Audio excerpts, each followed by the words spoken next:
Hello, I welcome you all in this video tutorial. Now we will discuss the topic peephole optimization in this video tutorial. So what is peephole optimization? So it is one of the most popular optimization technique which is performed with the help of small set of compiler generated instruction. That means a small set of instruction can be used as a replacement for the existing code. This small set of instruction is also known as peephole or the window. So it is similar to the sliding window. So we are actually verifying, or we are actually observing the given intermediate code and see whether some replacement is possible or not. That means a large block of statement can be replaced by a small block of statement or the shorter sequence, so that execution time can be improved or it can be reduced.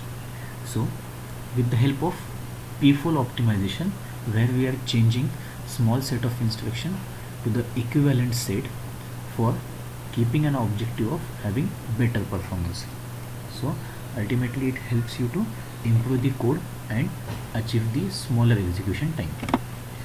The principle of peephole optimization is nothing but the theory of replacement, in which existing code is replaced by shorter and comparatively much faster without changing into the output.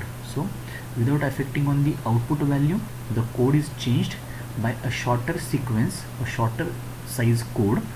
That code will run in a faster way than the existing code, and the output will be achieved similar to the existing or the original code. The peephole optimization technique is said to be machine dependent technique. So it totally depends on the memory references as well as register allocation, the architecture specific instructions, and so on.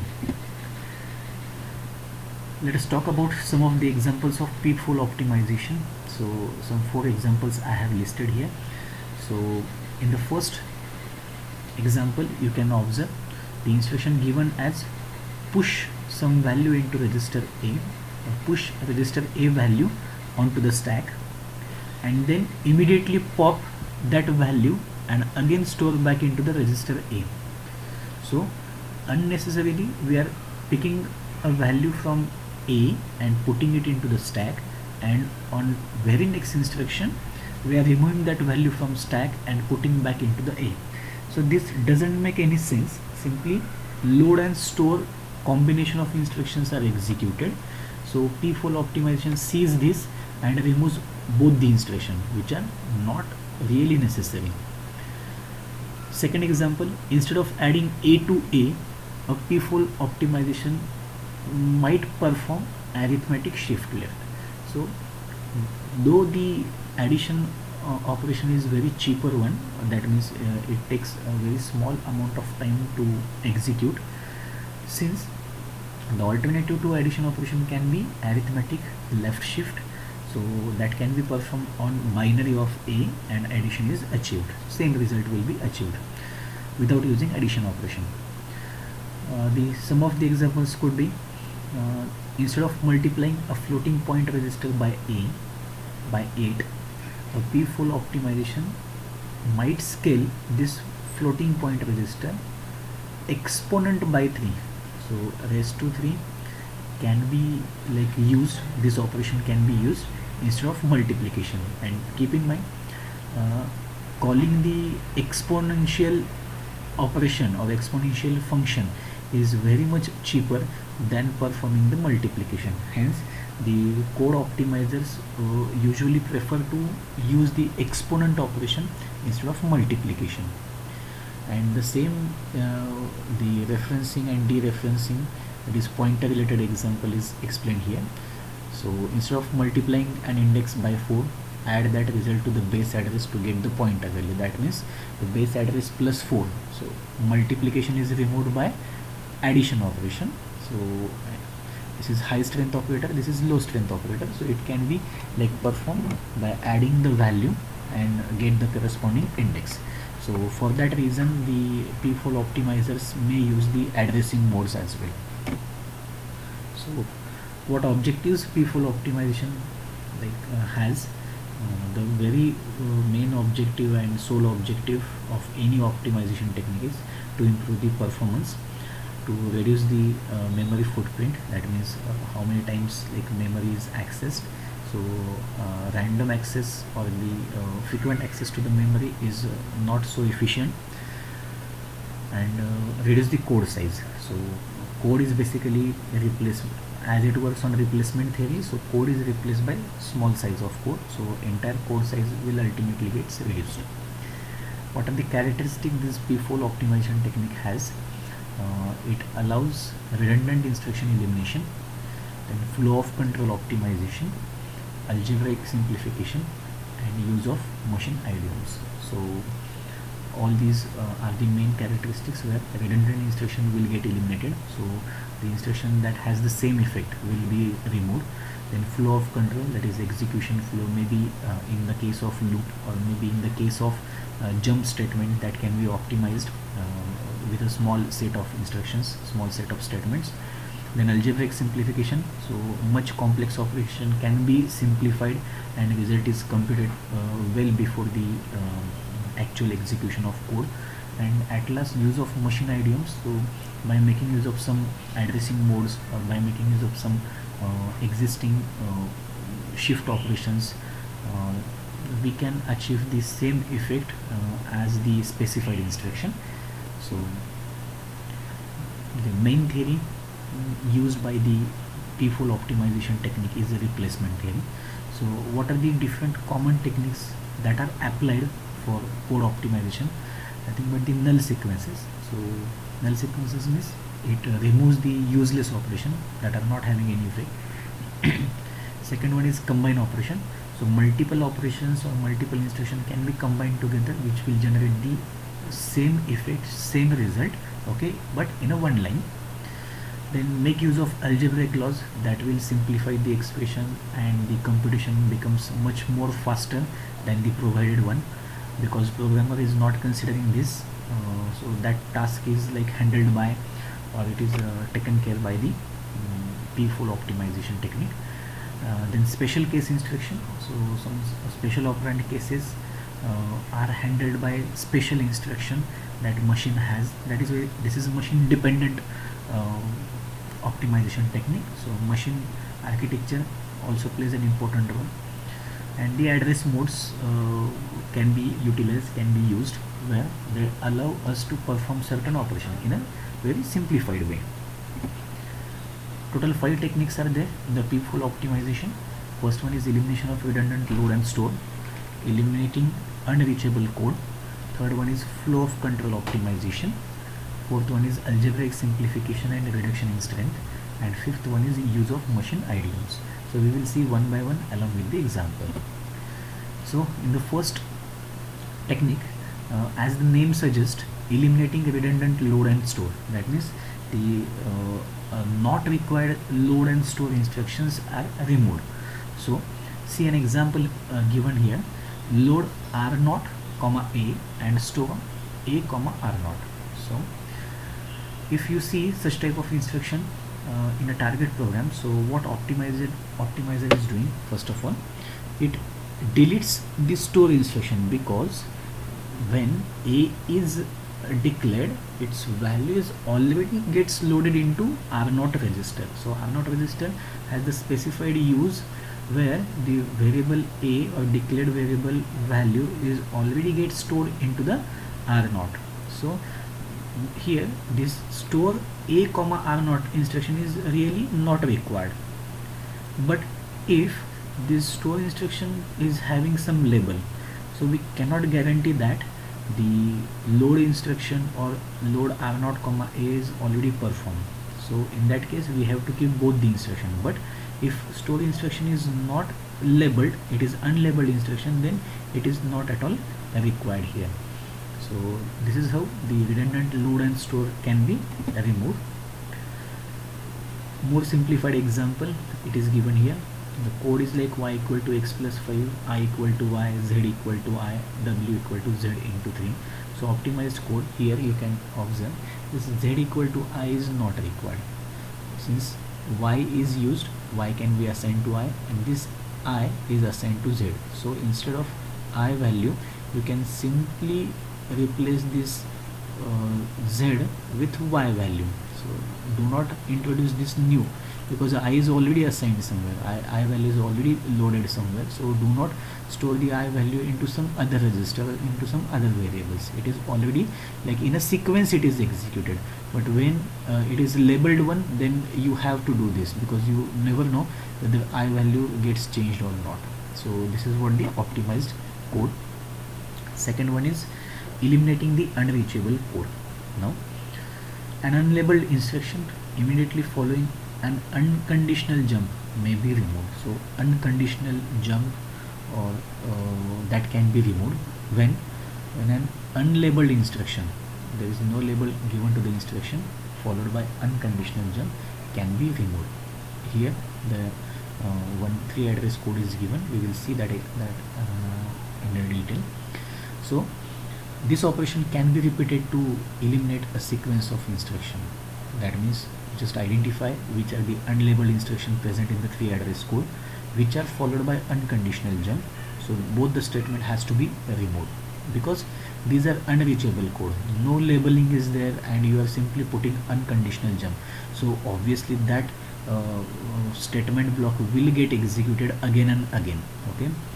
So even if you don't want, that will not get skipped, and that may require more execution time because it is unconditional jump.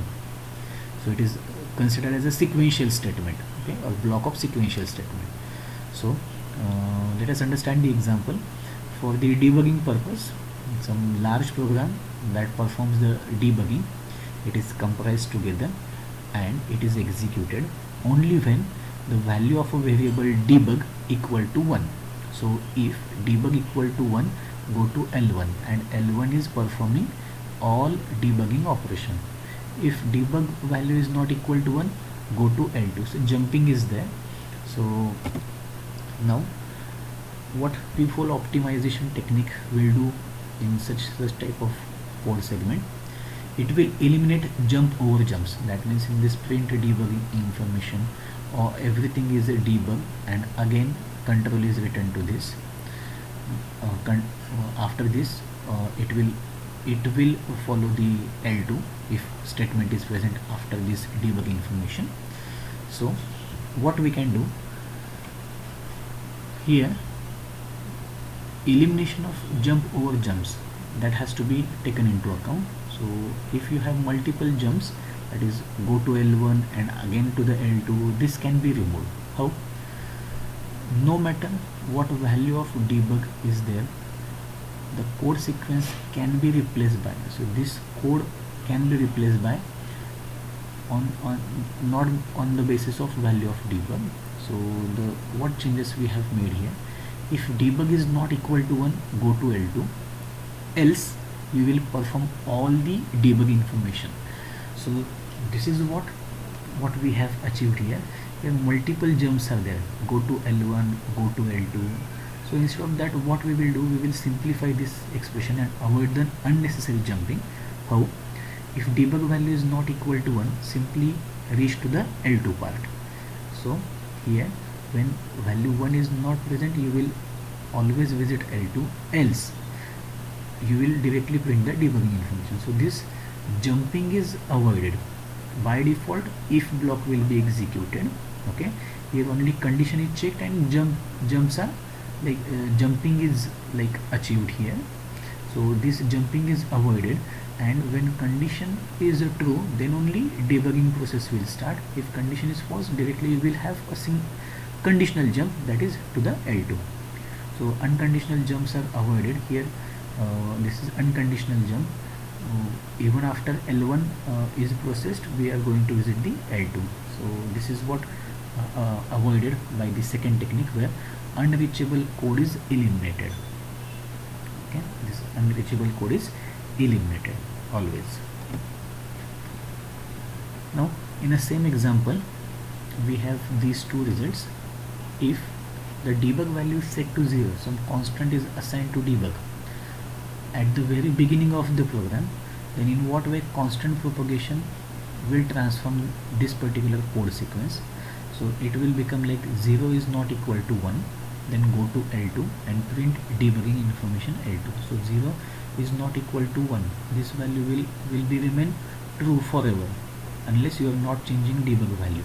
So 0 is not equal to 1, go to L2. Okay, so based on that the statement that is 0 is not equal to 1 will always becomes the true, because 0 and 1 are not true. Right? The statement that can be replaced by go to L2. So if this is true, always go to L2 will be achieved. Then all statements that print debugging information are unreachable and can be eliminated one at a time. So by setting some value here, you can reach to L2 and you can skip this print debugging information, because this is a large segment of code and you need to find out the way to replace this or to skip this. Then you can set some value and you will always visit the L2 part and skip this part. Okay, here it is not possible. Here based on the debug value the decision is made.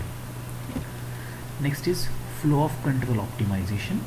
So in case of flow of control optimization, the control statement is basically taken into consideration, and the various jump to jump or jump to conditional jumps or conditional jump to jumps, these are basically avoided.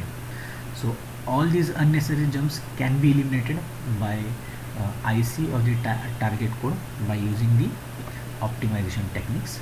So what it does, here you can observe go to L1 and L1 go to L2, this part is presented. So why we are simply jumping to L1 level, we can directly jump to the L2.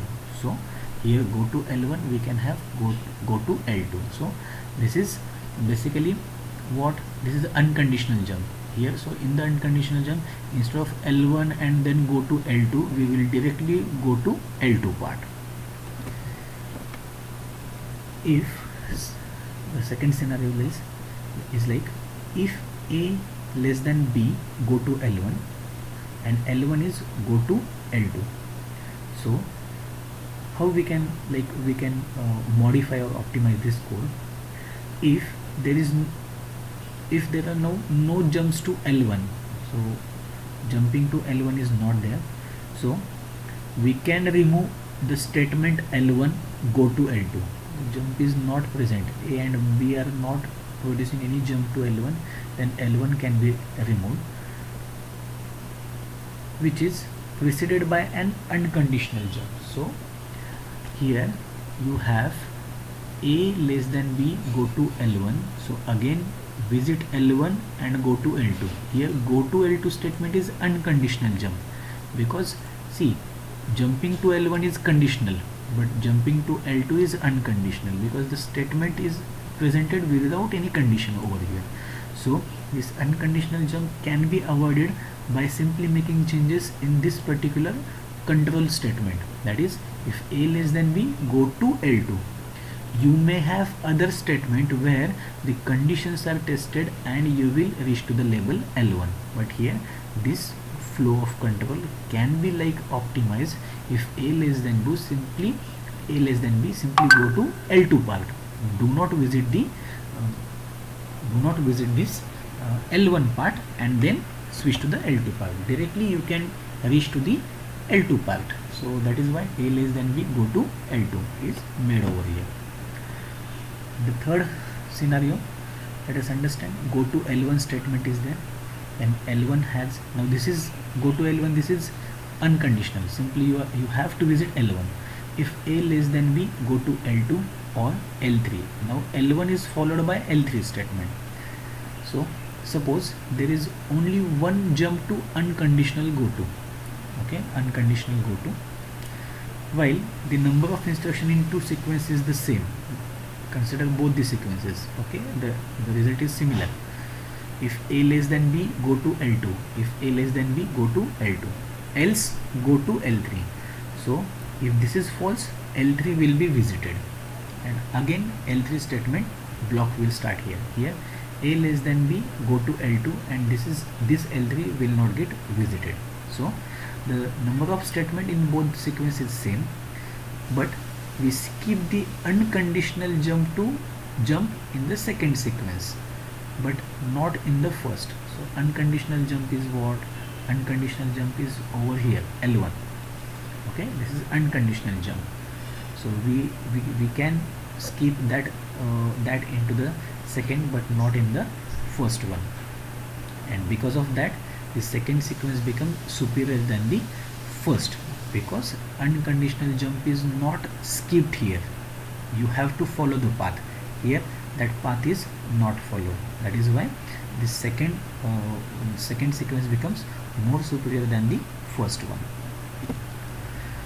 The fourth one is algebraic simplification and reduction in the strength. So as the name suggests, algebraic simplification, the given statement gets more simplified, or some result, ultimate result is obtained, and that is used as it is in the code. So the code is x equal to 2 into 3, that can be optimized. The operation is computed and x is assigned with the value 6. The second subtype, that is reduction in strength. We have already discussed this technique. So the high strength operations are removed, and those are replaced by the low strength operators. So x raised to 2 is cheaper to implement than x into x. So multiplication is avoided, and exponential operation can be called, or can be like used here, which is more cheaper than the x into x. And last one is use of machine idioms.